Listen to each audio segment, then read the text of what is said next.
You know, on Newzroom Afrika, we always keep our finger on the pulse and give you a sense of how these big stories are changing.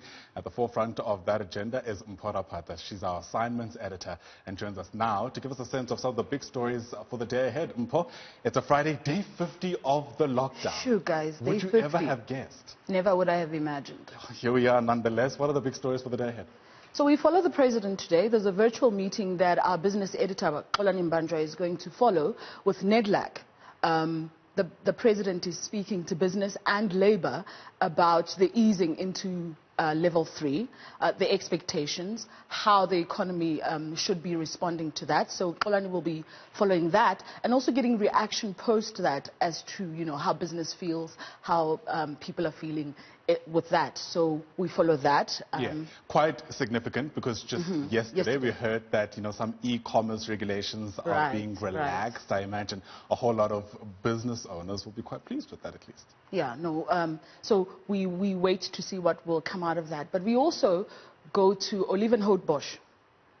Remember about 2 weeks ago, there were food parcels that were given and there was concern about social distancing and all of those things. So acting MEC for social development in the province, Panyaza Sufi, is in Olivenhout with other stakeholders to give PPEs, masks and gloves and the likes to the community. We also go back to see what the community is doing in terms of social distancing, how they're reacting to whatever has been given to them by those social partners and the MEC. Right, and that's important because we've actually been there before and saw a situation where a lot of challenges, for lack of a better term, were witnessed.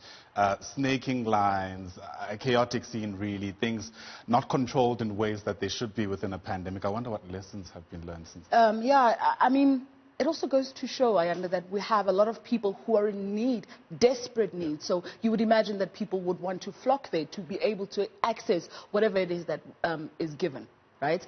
And then we follow a WhatsApp group that has been going around in the past week or so.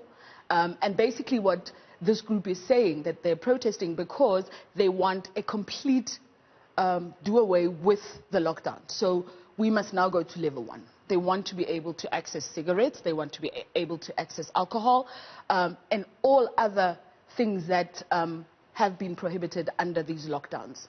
Wow, okay. I wonder on what basis, but certainly something will be striking, yeah, definitely. It will be interesting to see whether they'll be gathering 1, 2, whether police will be there to monitor this gathering that these people say they will be doing. So Cindy will be following that one for us. And then we go to the Northwest. Again, we follow frontline staff, the nurses. There's reports of 2 nurses having contracted COVID, in fact, having died in the Northwest. Zinhle is following that. And then we also go to Soweto. You just spoke about how areas like Soweto have been affected by townships that are now the epicenter of the pandemic. We follow nurses this time also in 2 big clinics in the township, so in Zola Clinic and in Mpho Clinic, and Malu is there and he'll be giving us some of the issues that have been experienced by those clinics. Absolutely. In fact, we'll pick up on that in just a moment. Let me thank you as a start for always getting us into the know insofar as the big stories are concerned. Mpho Raphata is our assignments editor here on Newzroom Afrika.